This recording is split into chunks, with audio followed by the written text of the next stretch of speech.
காவேரியால தாங்க முடியாமல் அப்படியே பார்க்குறாங்க பாட்டியை. இங்கே பாரு காவேரி, உன் நல்லதுக்கு தான்மா நான் சொல்கிறேன், பிரியர் தான் நல்லது அப்படின்னு சொல்லிட்டு பாட்டி வந்து டைவர்ஸ் பேப்பரில் சைன் கேட்குறாங்க. அதை பார்த்தா காவேரி என்ன பண்ணுறதுன்னு திரும்ப தவிக்கிறாங்க. நீங்கள் பண்ணுறது கொஞ்சம் கூட சரியில்லைங்கன்னு சொல்லிட்டு சொல்லிட்டுருக்காரு குமரன். அதை கேட்டு நீங்கள் இங்கே பாருங்கள் தம்பி, நாங்கள் எடுத்த முடிவு இல்லை, இது நீங்கள் எடுத்த முடிவு தான். நீங்கள் தான் காவேரி வந்து பிரித்து வச்சுக்கணும்னு நினச்சிங்க, அதே மாதிரி பிரிச்சும் கூட்டின்னு வந்துச்சுங்க. இதுக்கப்புறம் என்ன, ஒரே நடியாக பிரிக்கிறதுக்கு நாங்கள் ஏற்பாடு பண்ணுறோம், இதில் என்ன தப்பு இருக்குது? எவ்வளோ நாள் தான் என் பேரை வந்து காவேரியை வாழ கூப்பிட்டு அவமானப்பட்டுக்கிட்டே இருக்கட்டும்? எப்போ வந்தாலும் நீங்கள் எல்லாரும் அவரை எப்படி அவமானப்படுத்துறீங்க அவனன்னு எனக்கு தெரியாதா? இந்த சாரதா என்னெல்லாம் அவனை பேசி அனுப்பிச்சிருக்கா, அப்படி அவமானப்படுத்திட்டு எதுக்காக என் பேரை கஷ்டப்படணும் காலம் ஃபுல்லாக? நீங்கள் பாருங்கம்மா, உங்கள் பேரனை நான் ஒன்றும் வர சொல்லையே. ஆமாம், அவன் தானே வந்தான், அவன் தானே தப்பு செய்கிறான்னு சொல்கிறீங்க, இப்போ அந்த தப்பை திருத்திக்கிறான், அவ்வளோதான். என் பேரன் இதுக்கப்புறம் இங்கே வரமாட்டான், பொண்டாட்டின்ற உரிமையில் தானே வந்துட்டுருக்கான். இப்போ அந்த உரிமையே இல்லைன்னா அவன் ஏன் வரப்போகிறான்? அதுக்கு தான் நாங்கள் இந்த ஏற்பாடு பண்ணியிருக்கோம். இங்கே பாரு காவேரி, எந்த பேச்சும் பேசாமல் ஒழுங்காக சைன் பண்ணி கொடுத்துரு, அதுதான் உனக்கு நல்லது அப்படின்னு சொல்லிட்டு சித்தி சொல்கிறாங்க. அதை கேட்டு காவேரி என்ன பண்ணுறதுன்னு திரும்ப தவிக்கிறேன். எதுக்குடி சும்மா பார்த்துட்ருக்க? அவங்க தான் அவளை சொல்கிறாங்களே, அந்த பையன் வேணான்னு சொல்கிறது நம்ம தான் முடிவு பண்ணிட்டோம்ல, அதுக்கப்புறம் என்ன இருக்குது? நீ கையெழுத்து போட்டு கொடுத்துரு, அதுதான் நம்மளுக்கு நல்லது, உனக்கு நல்லது. இதுக்கப்புறமாவது உன் வாழ்க்கை நல்லா இருக்கான்னு பார்க்கலாம். இதுக்கப்புறம் நம்மளால் யாருக்கும் எந்த பிரச்சனையும் வேணாம் அப்படின்றாங்க அவங்க அம்மா. அதை கேட்டு என்னம்மா நீ இப்படி பேசிகிட்டு இருக்க, காவேரியோட வாழ்க்கை எப்படி போனாலும் பரவாயில்லையா? இங்கே பாருமா, விஜய் தாம்மா அவளுக்கு புருஷன், எப்படிமா திடீர்னு அவன் மனசை அவள் மாற்றிக்க முடியும்? மாற்றி தானே ஆகணும். அவங்க தான் சொல்கிறாங்களே நம்மளால தான் பிரச்சனைன்னு சொல்லிட்டு எதுக்கு நம்மளால் தேவையில்லாத பிரச்சனை? இங்கே பாருங்கள், நான் வந்து உண்மை எதுன்னு சொல்கிறேன். அந்த பசுபதி இப்போ வரைக்கும் உங்களுக்கு தொல்லை கொடுத்துட்டு தானே இருக்கான். என் பேரையும் அவன் தொல்லை கொடுத்துட்ருக்காங்க. என் பேரன் ஜெயில் வரைக்கும் போயிட்டு வந்துட்டான். இந்த அளவு என் பேரன் கஷ்டப்படுறதை என்னால் பார்த்துட்ருக்க முடியாது. இவளுக்காக எவ்வளோ அனுபவிப்பான் அவன்? உங்ககிட்ட அவமானப்படணும், அவளுக்கு வர பிரச்சனையெல்லாம் அவன் வந்து சந்திக்கணும், இதெல்லாம் தேவையா அவனுக்கு?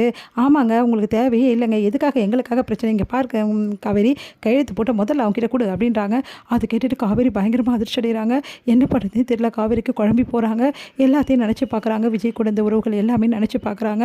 அடுத்து வந்து அவங்க வந்து கையெழுத்து போட வராங்க. திடீர்னு அவங்களுக்கு தோணுது, அந்த தாய்மையோட உணர்வு, முதல்ல கர்ப்பமானது, தன்னோட குழந்தைய வந்து அவர்கிட்ட பேசினது, அவங்க காது வச்சு கேட்டது விஜய், அதெல்லாம் ஞாபகம் வருது. திடீர்னு நிறுத்திடுறாங்க சைனை.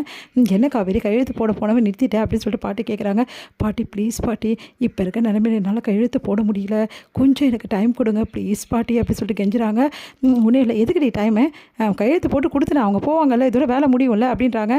ஏமா இப்படிலாம் பேசிகிட்டு இருக்க அப்படின்னு சொல்லிட்டு கங்கா கேட்குறாங்க. நீ அமைதியாக இருடி, இந்த வேலையை இப்போவே முடிக்க தான் நல்லது, ப்ளீஸ் பாட்டி தயவு செய்துமா, ப்ளீஸ்மா கொஞ்சம் அமைதியாக இருமா அப்படின்றாங்க.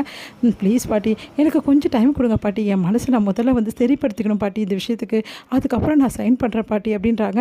உடனே வந்து சரிம்மா, அவள் அவ்வளோ சொல்கிறாள், அதனால் 2 நாள் டைம் கொடுக்குறேன் காவேரி உனக்கு, அதுக்குள்ளேயும் நீ இந்த முடிவை எடுத்து தான் ஆகணும், எங்களுக்கு சைன் போட்டு கொடுத்து தான் ஆகணும், புரியுதா அப்படின்னு சொல்லிட்டு நம்ம கிளம்பலாம் வாங்க, இந்த பத்திரம் உங்ககிட்டே இருக்கட்டும், சைன் போட்டு வைங்க, நான் வந்து வாங்கிக்கிறேன் அப்படி சொல்லிட்டு கிளம்புறாங்க. பாட்டியும் வந்து அவங்க பொண்ணும்.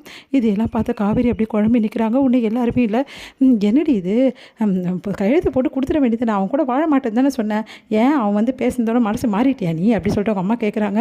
அம்மா அதெல்லாம் இல்லைம்மா, அவளுக்குன்னு ஒரு மனசு இல்லையாம்மா, ஏம்மா இப்படி பண்ணிகிட்ருக்க, திடீர்னு எப்படிம்மா ஒரு உறவை இந்த மாதிரி வந்து பண்ண முடியும், ப்ளீஸ்மா கொஞ்சமாவது அவளை புரிஞ்சுக்கோ, நீ வா காவேரி உள்ளே போகலாம், இங்கே இருந்தால் அம்மா இதை பேசிகிட்டே இருக்கும் அப்படி சொல்லிட்டு உள்ளே கூட்டிகிட்டு போகிறாங்க காவேரியை. காவேரி நீ பண்ணுறது கொஞ்சம் கூட சரியில்லடி, நீ விஜய் விரும்புகிறல்ல, விஜய் கூட தானே சேர்ந்து வாழணும்னு நினைக்கிற, அப்புறம் ஏன்டி அவங்க வந்து சொன்னதுக்கு நான் என்னால் கழுத்து போட முடியாதுன்னு சொல்ல மாட்டேங்கிற, ஏன்டி டைம் கேட்டேன் அப்படின்னு சொல்லிட்டு அவங்க அக்கா கேட்குறாங்க. பயங்கரமாக அழறாங்க காவேரி, அப்படி கட்டி பிடிச்சிட்டு எனக்கு வழி தெரியலையேக்கா, நான் விஜய் கூட மனசார வாழணும்னு விரும்புகிறேன்க்கா, ஆனால் அவங்க பாட்டிக்காக நான் என்ன பண்ணுறதுக்கா, எனக்கு ஒன்றுமே புரியலக்கா அப்படின்னு சொல்லிட்டு பயங்கரமாக அழ ஆரம்பிக்கிறாங்க. அவங்க அக்கா சமாதானம் சொல்கிறாங்க.